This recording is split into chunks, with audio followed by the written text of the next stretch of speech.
Hello and welcome to the fourth episode of the poetry series by Ayush.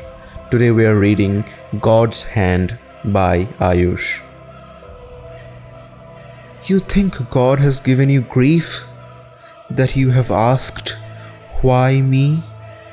The answer is huge, can't do it in brief. And to get it, your mind has to be free.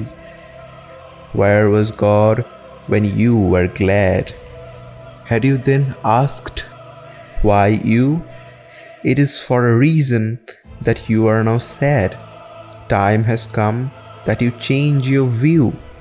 With your tiny hands you always try to grab a fistful of dreams, and your greed you can never satisfy as you have stuck in God's playful schemes. Have you ever wanted to know for you what God has planned? So stop grabbing from God's shadow, as you have no idea how big is God's hand.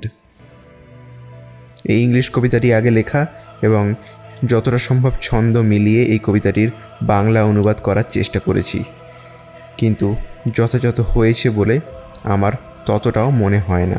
তাও পাঠ করছি। ঈশ্বরের হাত, আয়ুষ। তুমি ভাবছো ঈশ্বর দুঃখ দিয়েছেন তোমায়, যে জিজ্ঞেস করছো আমিই কেন? বিরাট জবাব যা সংক্ষেপে হবে না, অল্প সময় সেটা বুঝতে মনকে মুক্ত করতে হবে যেন। মনে ছিল কি তার কথা যখন ছিলে তুমি সুখে?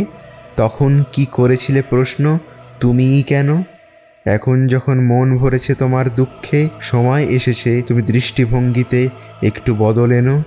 তোমার এই ছোট্ট হাতে তুমি শুধু চাইবে এক মুঠো স্বপ্ন ধরে রাখতে, তোমার লোভের কোনো শেষ না পাইবে তার খেলার ঘরে মেতে থাকতে। তবে কখনো কি চেয়েছো জানতে তোমার জন্য কি তার চিন্তা, পরিকল্পনা ঠিক কতটা? থামাও ছোট্ট হাতটা, থামাও তার ছায়া থেকে টানতে, কারণ ধারণাও নেই তোমার ঠিক কত বড় হতে পারে তার হাতটা।